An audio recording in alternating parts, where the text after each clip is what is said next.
لا حول ولا قوة إلا بالله العلي العظيم. أعوذ بالله من الشيطان الرجيم. بسم الله الرحمن الرحيم. الحمد لله نحمده ونستعينه ونستغفره ونؤمن به ونتوكل عليه ونعوذ بالله من شرور أنفسنا وسيئات أعمالنا. الصلاة والسلام على نبي المعذب وتاج الأولياء أفضل الأولين وأشرف الآخرين سيدنا ونبينا بالقاسم محمد.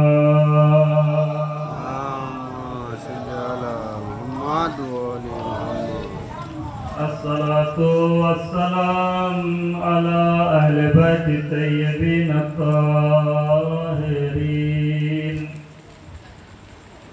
سيما المخصوص بالولاية المنصوص بالوصايا علي بن أبي طالب وأولاده المعصومين.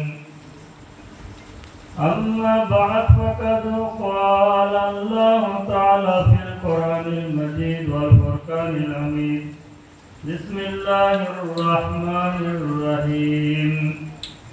ولن تجد لسنة الله تبديلا. درود شريف پڑھنا محمد وآل محمد.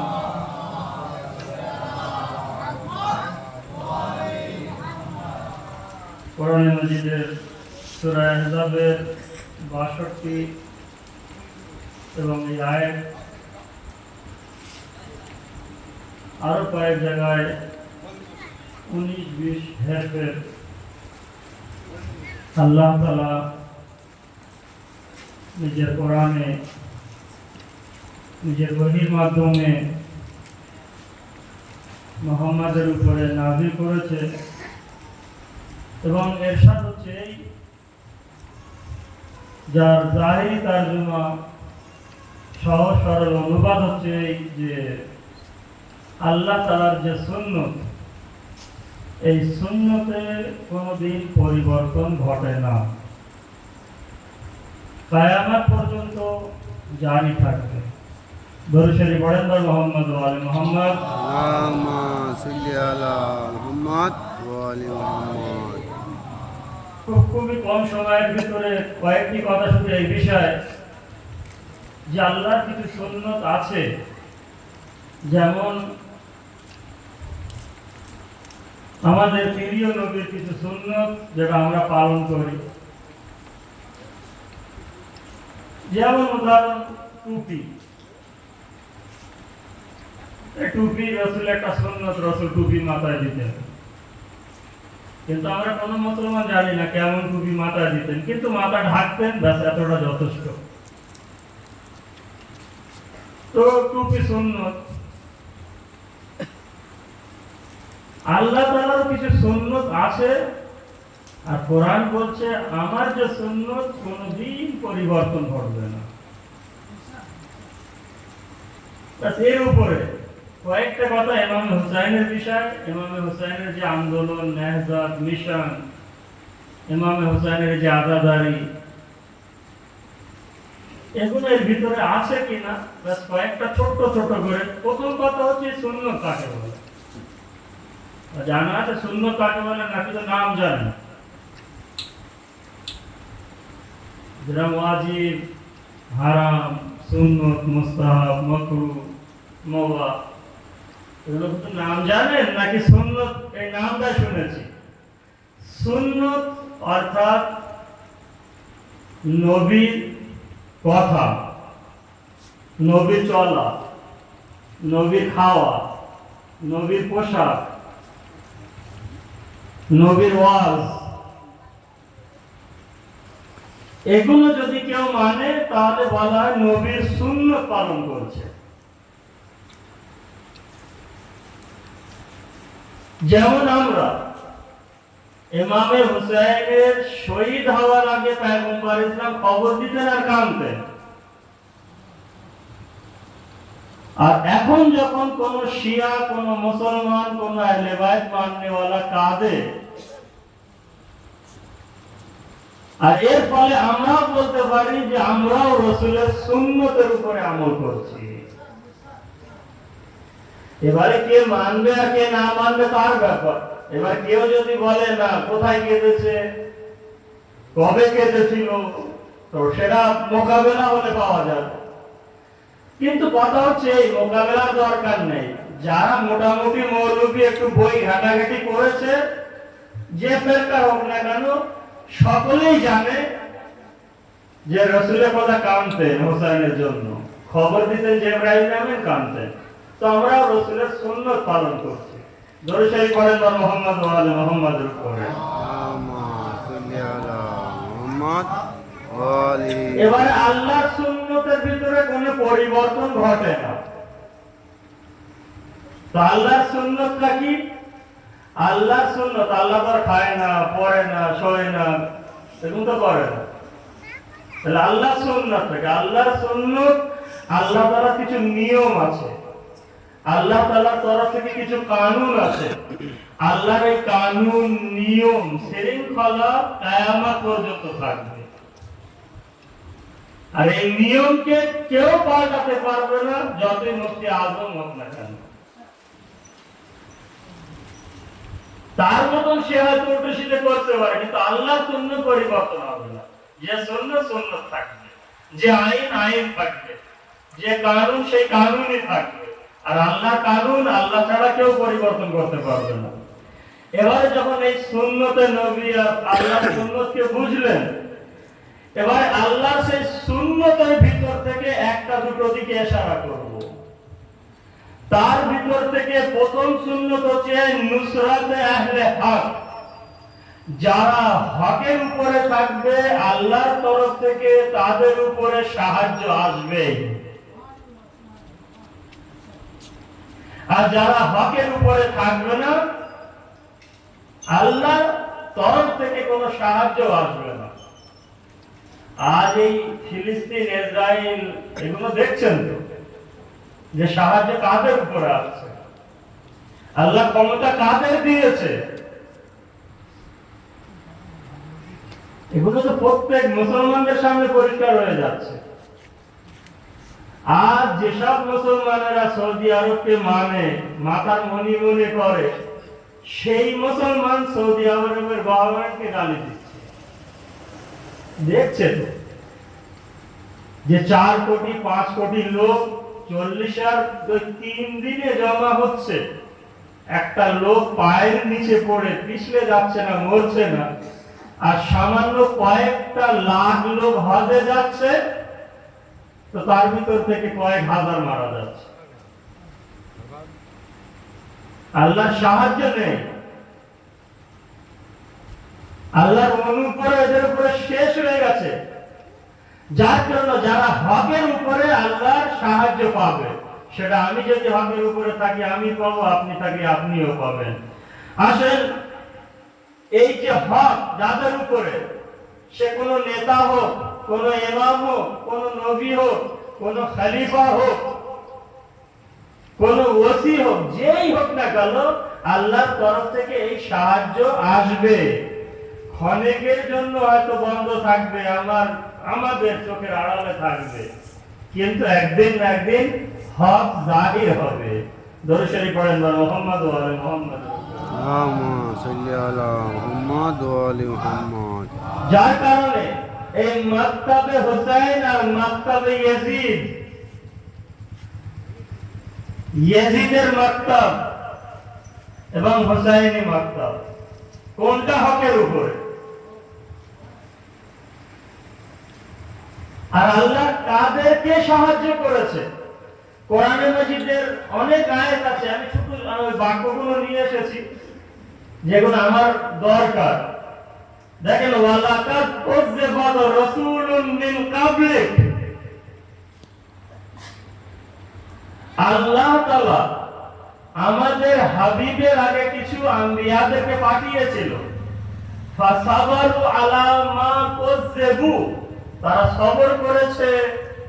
মা কুযযিবু, যে যে বিভিন্ন অপবাদ, মিথ্যা অপবাদ দিয়েছে বিভিন্ন নবীদের উপরে। ওয়াউযু, এবং বিভিন্ন ভাবে কষ্ট দিয়েছে। হাত্তা আতাহুম নাসরুনা, এই পর্যন্ত যে আমার তরফ থেকে তাদের উপরে সাহায্য পৌঁছে গেছে।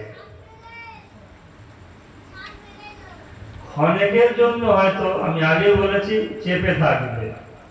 মাকতাবে ইয়াজিদ আর মাকতাবে হুসাইনকে যদি আপনি তুলনা করে দেখেন, তাহলে হয়তো অনেকের জন্য ইয়াজিদ জিতেছিল, তার চিন্তা ভাবনাকে অনেক লোক হয়তো মেনে নিয়েছিল, কিন্তু তারপর থেকে এই মুহূর্ত পর্যন্ত আর কাল কিয়ামত পর্যন্ত এই মাকতাবে হুসাইনি আল্লাহর সাহায্য পেয়ে থাকবে।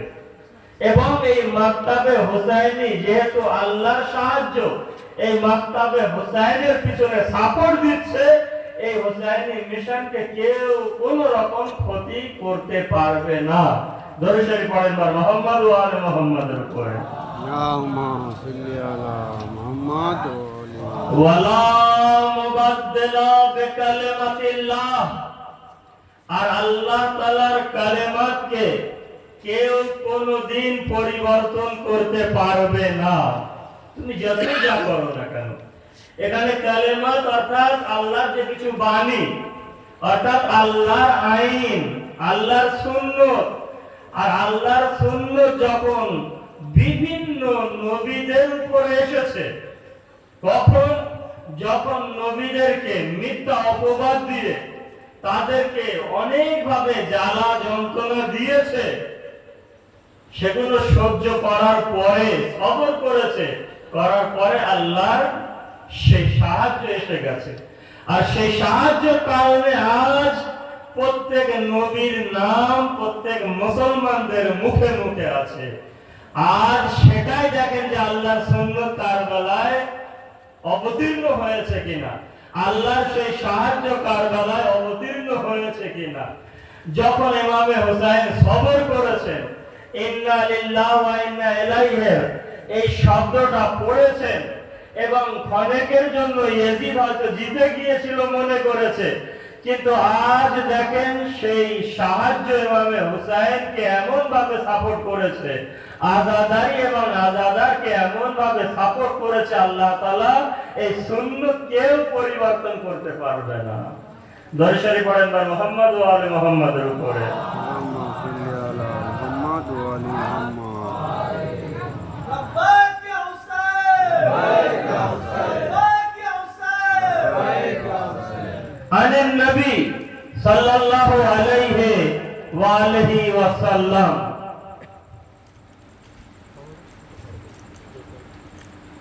ইনি ইরশাদ করেছেন, মানিস্তান্না বিসুন্নতে হাক্কিন, যে ব্যক্তি, সে আমি হতে পারে, আপনি হতে পারেন, যে ব্যক্তি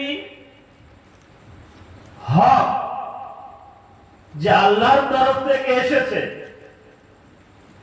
এই সুন্নতকে সাহায্য করবে, এই সুন্নতকে বাঁচাবে, যে ব্যক্তি এই সুন্নতের উপরে আমল করবে, যে সুন্নত আল্লাহর তরফ থেকে এসেছে। আর এখানে ইশারা করছে আমার যে সুন্নত, যেমন এই আযাদারি, হাকিম কানা লাহু আজরুহা, আল্লাহ তাআলা তার মজুরি তার নিকটে মাহফুজ করে রেখে দেবে।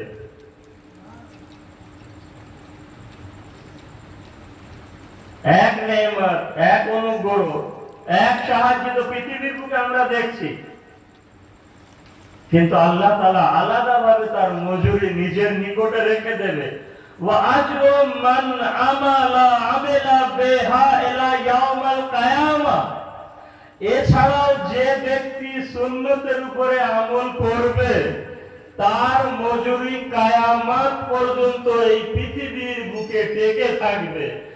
আজ যে আমরা আল্লাহ তাআলার ওই আইন, ওই নিয়ম, ওই শৃঙ্খলার উপরে আমল করছি আর রাসূলের সুন্নতের উপরে আমল করছি, কিয়ামত পর্যন্ত বেঁচে থাকবে। দরুদ শরীফ পড়েন না মুহাম্মদ ওয়া আলি মুহাম্মদ। কিন্তু পয়গম্বর ইসলাম পরে বলেন ওয়ামান ইস্তান্না বিসুন্নাতে বাতিল, কেউ যদি বাতিল সুন্নতকে মানে আর সেই সুন্নতের উপরে আমল করে, যেমন বাতিল সুন্নত কি? আপনি সহিহ বুখারী যদি দেখেন, প্রায় ওলামারা বলে যে রাসূলের যুগে ফেতরা ছিল 1 সা, 3 কিলো, একটু কম বেশি। কিন্তু মাবি আসে কি করলো, বললো এটা হাফ সা করতে হবে, মানে 1.5 কিলো। আর সহিহ বুখারীতে আপনি পেয়ে যাবেন ওই 1 সাই আছে। কিন্তু মাবিয়া বললো বাহ, আমি কত সুন্দর বাতিল সৃষ্টি করেছি। পয়গম্বর ইসলাম বললেন প্রথম তো আল্লাহরই বাণী যে আল্লাহর সুন্নতকে কেউ পরিবর্তন করতে পারবে না, বদলাতে পারবে না। আল্লাহর সুন্নতের ভিতরে একটি সুন্নত কি, যে যারা হকের উপরে আল্লাহ তাদেরকে সাহায্য করবে। ও তুমি মৌলভী, মাওলানা, মুফতি আজম, যার যতই তুমি এই আজাদারির বিরুদ্ধে ফতোয়া দাও না কেন, আল্লাহ সাহায্য আসবে। এবং সুন্নাতে বাতিল সুন্নাতের উপরে যদি কেউ আমল করে, এবং যেদিকে ইশারা করছিলাম, আজ আস্তে আস্তে অনেক মুসলমান বলছে যে আমরা এতদিন যে এই বাতিল সুন্নতের উপরে আমল করেছিলাম, তো আমাদের এই তো সব ভাড়ে যাবে, তো চল ভাই ওই 1 সাই দেয়, 3 কিলোই দেয়, রাসূল আর রাসূলের সুন্নতের উপরে আমল করি। কেন? এই বাতিল সুন্নতের উপরে যদি কেউ আমল করে, কানা আলাইহি বিজরা ওয়া বিজরান মান আমিলা বিলা ইয়াউমিল কিয়ামা, আল্লাহ তাআলা কিয়ামত পর্যন্ত এই বাতিল সুন্নতকে নিস্তানাবুদ করে দেবে। তার আগে যত সুন্নত আসুক না কেন, একদিন না একদিন কিয়ামতের আগে সমস্ত বাতিল সুন্নত নিস্তানাবুদ হয়ে যাবে। নাহলে আপনি দেখেন তারাবি আগে কত রেখা ছিল আর এখন কত রেখাতে এসেছে। আর এই বাতিল সুন্নত এখন হয়তো চলছে, কিন্তু কাল কিয়ামতের আগে এই বাতিল সুন্নত আল্লাহ তুলে নেবেই আর হক জাহির হয়ে যাবে। দরুদ শরীফ পড়েন মুহাম্মদ ওয়া আলি মুহাম্মাদের উপরে। ওয়া ইন্না জুনদানা লাহুমুল গালিবুন, সূরা সাফফাতের 173 নম্বর আয়াতের ভিতরে বলছে, শুধু একটুখানি অংশটা বললাম, বড় আয়াত আছে, ওয়া ইন্না জুনদানা, অবশ্যই অবশ্যই যারা আমার দল হবে, কে বলেন? আল্লাহ। যারা আমাদের দল হবে, জুনদানা বহু বচন ব্যবহার করেছে, অর্থাৎ আল্লাহর সঙ্গে এমন আরো কিছু ব্যক্তিগণ আছে যেখানে হয়তো আল্লাহর নাম নেয়নি, নাম নেবার কোনো প্রয়োজন নেই। আপনি সূরা তাওহীদ, যেটা কারবালার বিষয় চলছে তার 3-4 দিনে, তো সূরা তাওহীদের এই বিষয়ের ভিতরে একটা বিষয় কুল হু আল্লাহু আহাদ। এই কুল হু আল্লাহু আহাদের ভিতরে 11টা অক্ষর আছে। আর ফাতেমাতুজ জাহরা সালামুল্লাহ আলাইহা, ফাতেমা যদি আপনি নম্বর করেন তো 11 আসবে।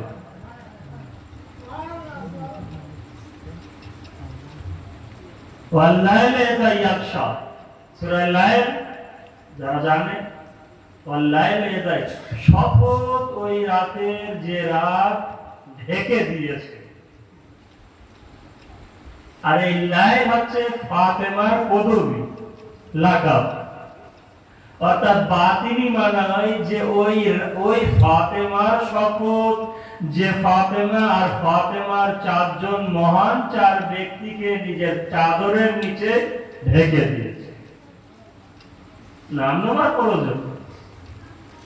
আপনি যদি কোরআনের বাতিনে চলে যান সব পেয়ে যাবেন।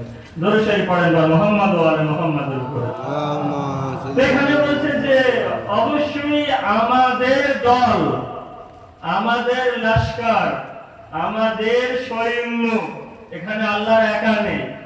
নিশ্চয়ই আল্লাহ এমন কোন ব্যক্তিদের রেখেছে, পাঠিয়েছে যে সেখানে তাদেরকেও আল্লাহ শামিল করে দিচ্ছে, যে আমাদের দ্বারা দল, লস্কর, সৈন্য লাহুমুল গালিবুন, জয়ী এদের ভাগ্যে আছে। তো আজ কারবালার কাহিনীকে দেখে কি মনে হয় যে ইয়াজিদের নাম নেওয়ালা কজন আছে পৃথিবীর বুকে, আর হোসেনের নাম কতজন নিচ্ছে পৃথিবীর বুকে?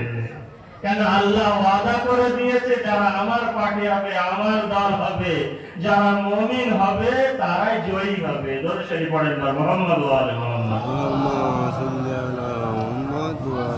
আর এই সুন্নাত তো আজকের না, সেই বাবা আদমের পর থেকে শুরু হয়েছে আল্লাহর সুন্নাত, আর কিয়ামত পর্যন্ত থাকবে, পাল্টাবে না। সাদাকাত কালেমাতো না, এর আগেও আমার সুন্নাত জারি হয়েছিল এবং ওয়াকানা হাক্কান, তারা হকের উপরে ছিল। আলাইনা নাসরুল মুমিনিন, এবং তাদের উপরে, মুমিনদের উপরে আল্লাহর নাসর, সাহায্য পৌঁছে গিয়েছিল। দরুদ শরীফ বারাকা পড়েন মুহাম্মদ ওয়া আলে মুহাম্মদ। কিছুদিনের জন্য হয়তো চাপা থাকতে পারে, কিন্তু একদিন না একদিন মাথা চাড়া দেবে। এই হোসাইনি মিশন সামান্য কয়েকদিনের জন্য একটু চাপে ছিল, কিন্তু তারপর থেকে হোসাইনি মিশন কে আল্লাহ এমন ভাবে সাহায্য করেছে যে যেখানে মানুষ পৌঁছাতে পারে না সেখানেও আপনি ব্যানার দেখবেন, বোর্ড দেখবেন যে লেখা আছে ইয়া হোসেন। দরুদ শরীফ পড়েন বা মুহাম্মদ ওয়া আলে মুহাম্মদ।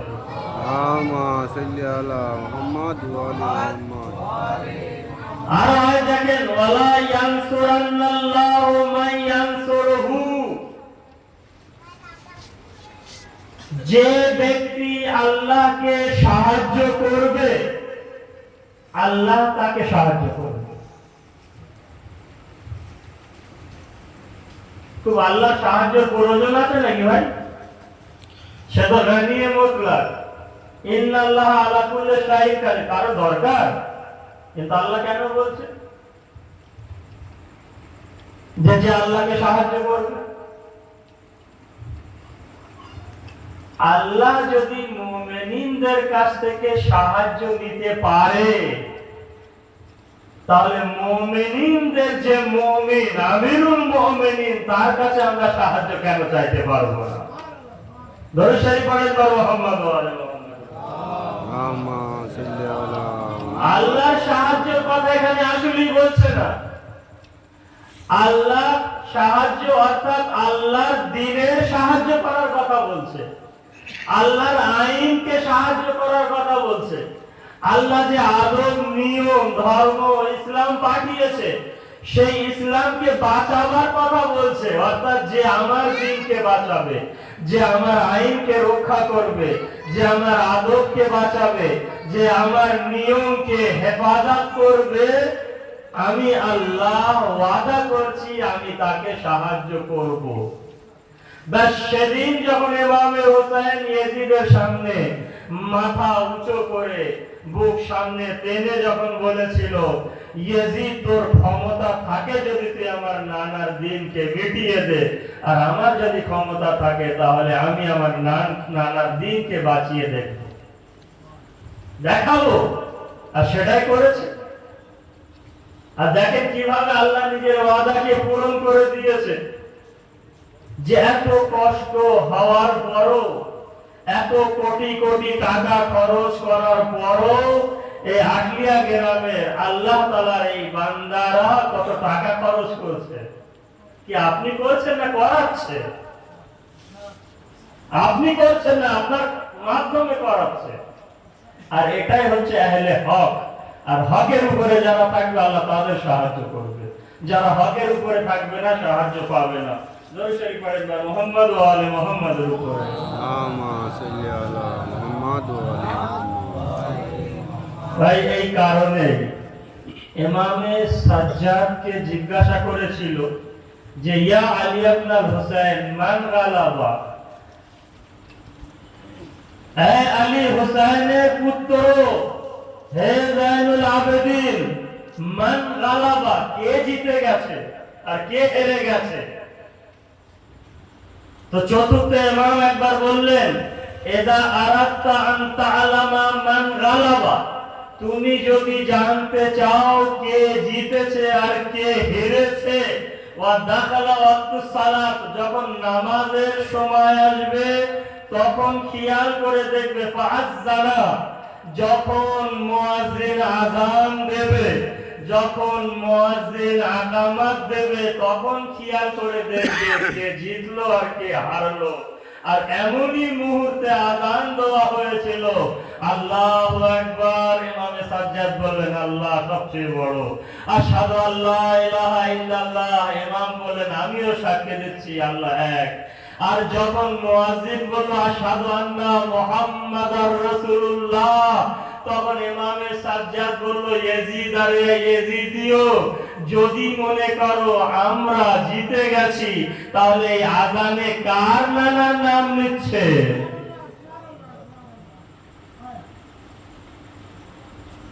এখনো মুসলমানেরা বুঝে,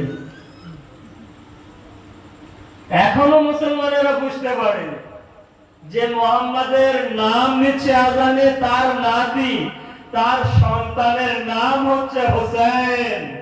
তো যে জিজ্ঞাসা করেছিল তাকেও বললো আর ইয়াজিদকেও বলেছিল, দেখ কার, তোর নাম না আমার নাম। দেখলেন এই একটা ছোট বাক্য, এই যে যারা হক তাদের উপরে আল্লাহর সাহায্য আসবে। দরুদ শরীফ পড়েন বা মুহাম্মদ ওয়া আলে মুহাম্মাদের উপরে। সাল্লি আলা মুহাম্মাদ ওয়া আলি মুহাম্মাদ। 2 নম্বর সুন্নাত আল্লাহর তরফ থেকে। খুব এই এক মনে আছে তো? আমি কিন্তু নাগরিক আজকে জিজ্ঞাসা করছি, আল্লাহর সুন্নতে কোনোদিন পরিবর্তন ঘটবে না। আল্লাহর সুন্নত মানে আল্লাহর আইন নিয়ম, আর রসুলের সুন্নত মানে কি? রসুলের চলাফেরা, রং ঢং, যদি আমরা সেখানে চলি তাহলে সুন্নত। খুব আল্লাহর সুন্নতের ভিতরে একটা সুন্নত কি বলেছিলাম, প্রাইজ দিতে পারবো না, তবে বলতে পারে। কেউ জানেন না মানে মৌলিক তার কি শুনছে?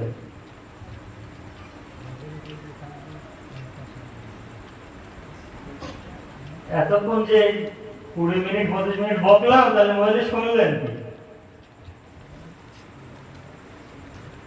যাই আর একবার বলি, এইবার মনে থাকবে, মানে একটু বকাবকি করেছি তো, এইবার মনে থাকবে।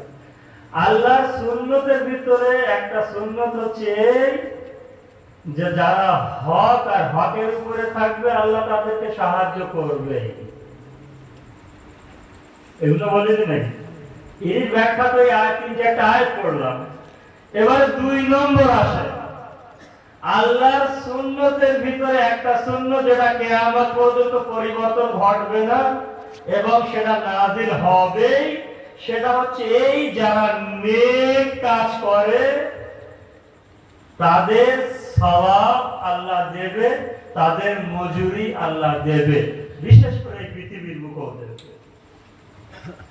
তো আপনি একটা ভালো কাজ করবেন, আল্লাহ মজুরি আপনার দেবে। কিয়ামত রোজ আপাতত ছাড়ে। আপনি যদি কোনো ভিক্ষুককে 1 মুঠো চাল দেন আল্লাহর রেজায়েত অর্জন করার কারণে, তো এই নেক কাজের পরিবর্তে আল্লাহ আপনাকে 2 মুঠো দেবে, 3 মুঠো দেবে। তো আপনি বুঝতে পারবেন না কিভাবে আল্লাহ দেবে। এই যে নেক কাজ, পৃথিবীর যতই আহলে বাইতের দুশমন হোক না কেন, এই যে মজলিসটা হচ্ছে, জিকির আহলে বাইত হচ্ছে, আল্লাহর জিকির হচ্ছে, যতই দুশমন হোক না কেন আল্লাহ তাকে যদি জিজ্ঞাসা করে বলেন যে আমরা এটা ভালো কাজ করছি না খারাপ কাজ, ও আল্লাহর বড় দুশমন হলেও বলবে যে না ভালো কাজ। এর মজুরি আল্লাহ দেবে, আর এমন ভাবে দেবে বুঝতে হবে।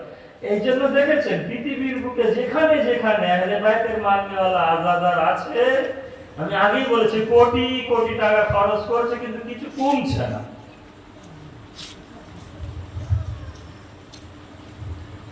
কিন্তু অন্যদিকে যদি দেখেন নেই, ভয়, ওরে বাবা ইসরায়েলের বিরুদ্ধে লড়াই করতে যাব,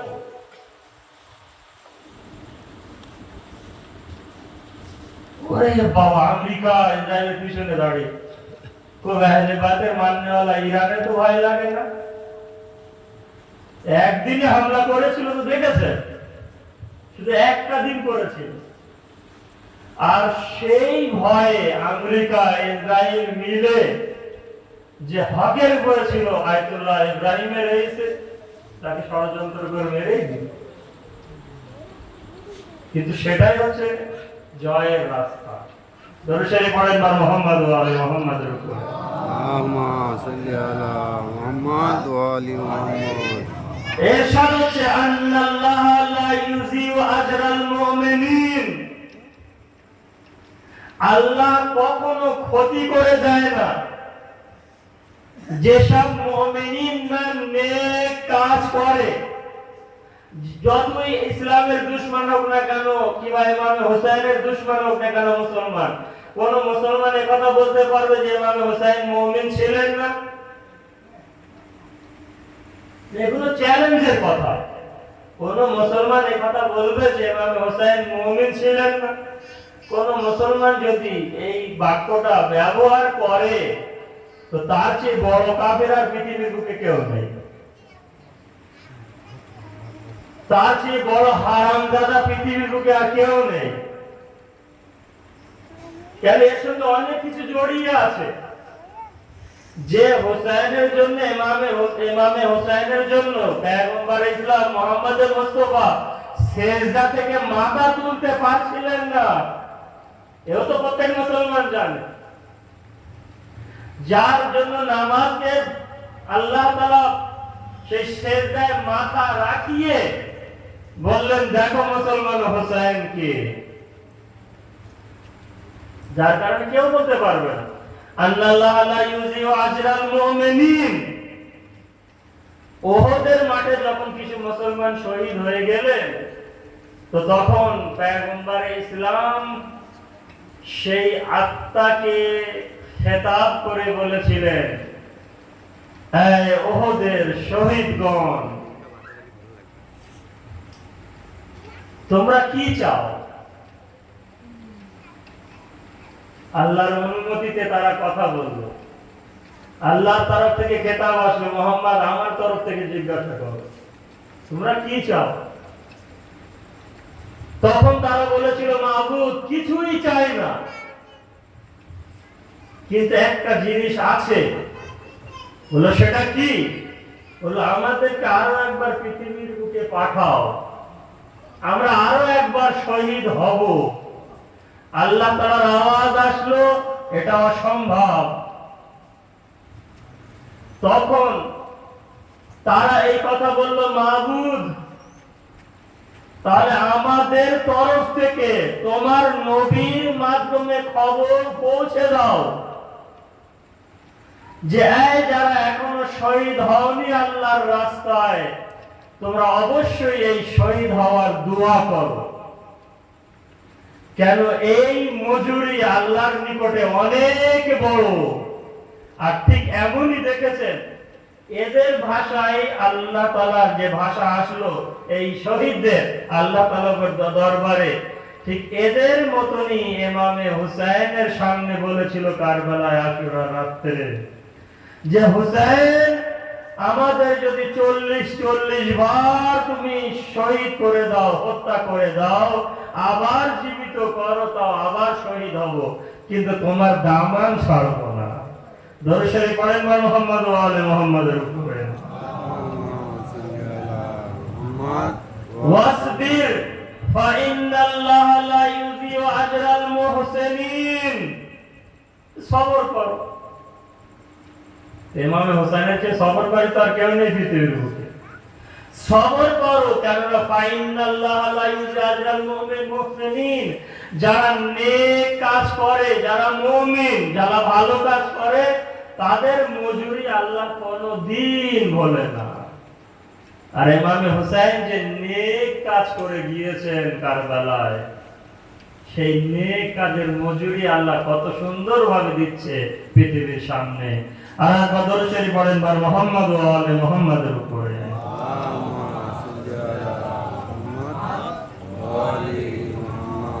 এই নেক কাজ হয়তো সবাই করতে পারে,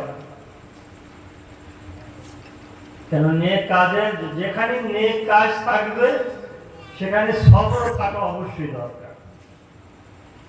কেন আপনি যখন আলম সাজাবেন, আপনি যখন মেম্বার সাজাবেন, আপনি যখন তাজিয়া করবেন, তাবু সাজাবেন,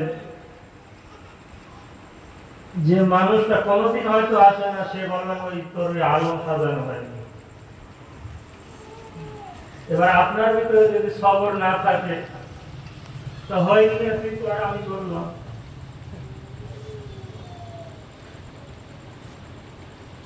এখন যে আন্তর্জাতিক উদাহরণ, যার কারণে যেখানে নেক কাজ থাকবে সঙ্গে সবর থাকা অবশ্যই দরকার। সবর না থাকলে নেক কাজ করা খুব কঠিন হয়ে যাবে। যার কারণে এই নেক কাজ করার ক্ষেত্রে কয়েক রকম লোক আছে। কিছু মানুষ এমন আছে যে সাথে সাথে হাত পা কাঁপা শুরু হয়ে যায়। কিছু মানুষ এমন আছে যখন সামনে কোনো মুসিবত দেখে হাত পা কাঁপা শুরু হয়ে যায়। এবং মাসাহু শাররু জুজুআন, আরে হাত পা শুরু হয়ে কান্নাকাটি শুরু করে দেয়। এখানে এক গ্রুপ এমন আছে। দ্বিতীয় নম্বর গ্রুপ সহ্য করার পরেও সারা কি করে, আল্লাহর দরবারে শুকরিয়া আদায় করে। নেহজাতে হোসাইনিকে দেখেছেন, মাসায়েবে শুনেছেন, যখনই কোনো লাশ এসেছে ইমাম হোসেন বলেছেন ইন্না লিল্লাহি ওয়া ইন্না ইলাইহি রাজিউন, আলহামদুলিল্লাহ, হে আল্লাহ তোমার দরবারে শুকর। বিবিরাও সন্তানদেরকে পেয়েছে, টুকরো পেয়েছে, দুই হাত তুলে মাথা মাটিতে রেখে সেজদা করে আল্লাহর কাছে বলেছেন শুকরানিল্লাহ, শুকরানিল্লাহ, শুকরিয়া তোমার দরবারে। কোন মানুষের সবর নেই, কান্নাকাটি শুরু করে দেয়। কোন মানুষের সবর থাকার পরও শুকরিয়া আদায় করে। 3 নম্বর গ্রুপ এমন আছে, সবর আছে, শুকরিয়াও আদায় করে এবং মহব্বতের সহিত চেষ্টা করে। আর সেই মহব্বত এবং চেষ্টার কারণে বাতিলকে নষ্ট করে দেয়। দরুদ শরীফ পড়েন বার মুহাম্মদ ওয়া আলে মুহাম্মাদের উপরে। এবং খারাপ স্বভাব সেগুলোকে নষ্ট করে দেয়। আর ইমামে হোসেনের সঙ্গে সাথীরা সেটাই করেছে। অনেক নমুনা আছে, শুধু যেহেতু আদালতের বিষয়ে আলোচনা, ইমামে হোসেনের নাম নেওয়া হচ্ছে। ইয়েজিদের সমস্ত চিন্তা ভাবনা পুরো আজকে ইমামে হোসেনের চিন্তা ভাবনা নষ্ট করে দিয়েছে। অনেক লোক শুকরিয়া আদায় করে সেখানে থেমে যায়, কিন্তু অনেক লোক শুকরিয়া আদায় করার পরও চেষ্টা করে যে আমাদের মাধ্যমে শয়তানি চিন্তা ভাবনা যেন নিস্তনাবুদ হয়ে যায়। এবং এছাড়াও 4র্থ নম্বর সেটি হচ্ছে এই যে চেষ্টা করতে করতে যদি গলা দিতে হয় তাও দিয়ে দেব। আর এমন লোক পৃথিবীর বুকে খুবই কম পাওয়া যাবে। ওই 3 গ্রুপের লোক পাওয়া যাবে, কিন্তু 4র্থ গ্রুপের লোক খুব কম পাওয়া যাবে। আর সেটাও আজ পৃথিবীর বুকে এতটা ইসলামিক দেশ থাকতে ফিলিস্তিনি মুসলমানদেরকে কিভাবে গলা কাটছে। আর এই মুসলমান দেশ, আমি তো পাবলিককে হয়তো বলছি না, কিন্তু এই মুসলমান দেশে যারা দায়িত্ব আছে এরা একটা বড় বড় হারামজাদা। ও কার খারাপ লোক না আমার তো যায় আসে না। এই কারণে এই ভাষাটা কে ব্যবহার করেছে যে 56টা বোনের এক ভাই? কোন শিয়ারা বলেছে এই কথা? এই কথাটা কারা আবিষ্কার করেছে? আহলে সুন্নাত ওয়াল জামাতের লোকেরা কিন্তু এটা আবিষ্কার করেছে যে 56 বোনের এক ভাই, 56টা ইসলামী দেশ, আর তাদের এক ভাই হচ্ছে ইরান, যে 57টা দেশ। আমি বললাম না আগে, এরাই আজ বলতে বাধ্য হচ্ছে। কেন? মাথা সবাই দিতে পারে না, হাত সবাই দিতে পারে না, কলেজা সবাই দিতে পারে না। একমাত্র পারে, যদি ওরাই পারবে যারা মুমিন, আহলে হক, যারা নেক কাজ করে। আর এর নমুনা হচ্ছে কারবালা। আর এই কারবালা থেকে যদি কোনো মুসলমান শিক্ষা নিতে পারে, তাহলে ইসরায়েলের সামনে মাথা উঁচু করে দাঁড়াতে পারবে, আর না হলে ইসরায়েলের সামনে মাথা নত করে থাকবে, আর ইসরায়েল একটা একটা করে গলা কাটবে। দরুদ শরীফ পড়েন বা মুহাম্মদ ওয়া আলে মুহাম্মাদের উপরে।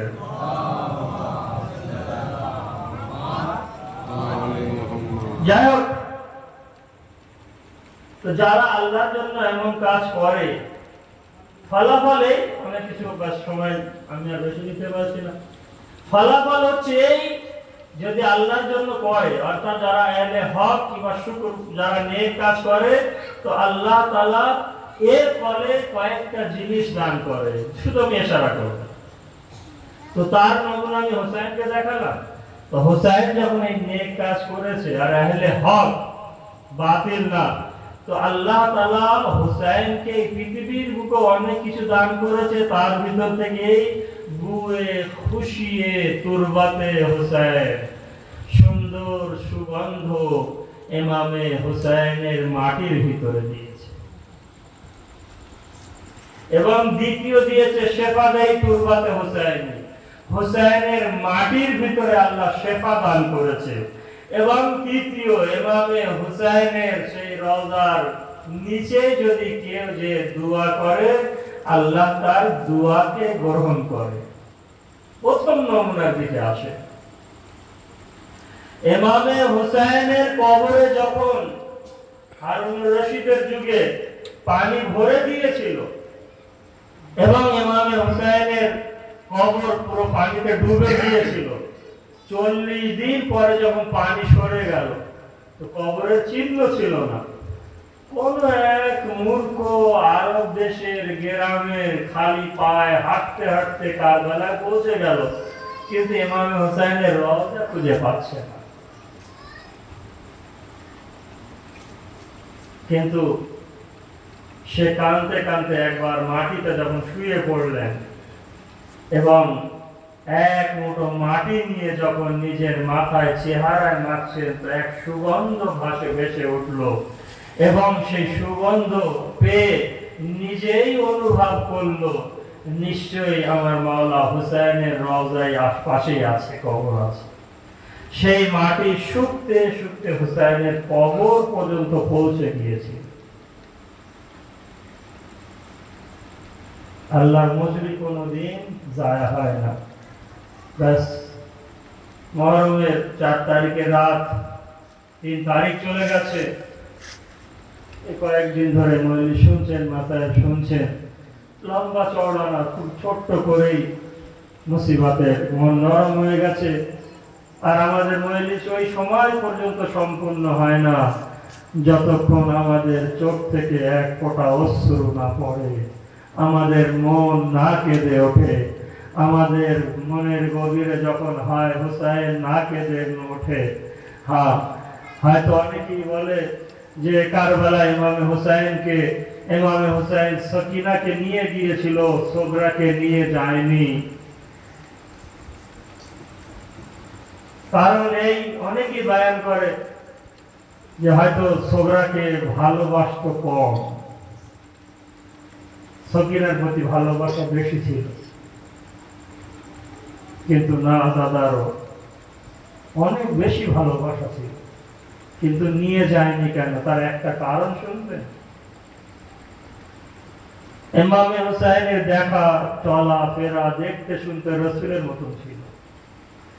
আব্বাসের দেখতে শুনতে আলীর মতন ছিল। কাসিম দেখতে শুনতে বাবা হাসানের মতন ছিল। জায়নাব দেখতে শুনতে বিবি ফাতেমার মতন ছিল। কিন্তু অনেকটা বেশি বলেছে যে আলীর মতন ছিল, কিন্তু হুবাহু দেখতে ছিল সোগরা ফাতেমার মতন। ইমামে হুসাইন দেখছিলেন আমার শহীদ হওয়ার পরে বিবিদেরকে আসির করে নিয়ে যাবে, তাদের কাপড় কেড়ে নেবে, তাদের ওড়না কেড়ে নেবে, পর্দা কেড়ে নেবে, খালি মাথায় কুফার বাজারে, শামের বাজারে ঘোরাবে।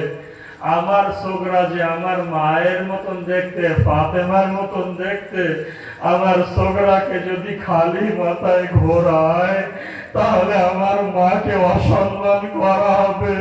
তাই হযরতে সোগরাকে নিয়ে যায়নি। আর শুনবেন মোহাম্মদ হোসাইনের, যখন হোসাইনি কাফেলা কিছু দূরে চলে গেলেন না, একবার বলেন ভাই আব্বাস আমার কাফেলাকে একটু দেখো, আমি একটু মদিনায় যাচ্ছি। বললেন বাবা কেন? বলল আমার সোগরাকে একটু দেখে আসি। আর সোগরাকে দেখতে গেলেন, একবার না তিনবার কাফেলা ছেড়ে এসেছিলেন। আর তিনবার কি দেখেছিলেন জানেন? মাটির দেওয়াল দৌড় দিয়ে প্রবেশ করেননি, জানলা দিয়ে দেখেছিলেন। আর কি দেখেছিলেন? সোগরা আর মাটির দেওয়াল, আর মাটির দেওয়াল লাল হয়ে গেছে। একবার বুঝবেন, একবার শুনলেন, কিন্তু এভাবে চলে যাবেন না, বুঝেই যাবেন যে কি সে। একবার এভাবে হুসাইনকে জিজ্ঞাসা করা হয়েছিল, বলল যে হুসাইনকে যখন জিজ্ঞাসা করে বলল আমার মেয়েকে যখন আমি দেখতে গেলাম তখন দেখলাম যে আমার সোগরা কাঁদছে, বাবা আমাকে নিয়ে গেলে না, বাবা সাকিনাকে নিয়ে গিয়েছে, বাবা আমাকে নিয়ে গেলে কোনো অসুবিধা হতো না, আমি কোনো কষ্ট দিতাম না, কিছু চাইতাম না। এই বলে কাঁদে আর নিজের কপাল ওই মাটির দেওয়ালে ঢোকে।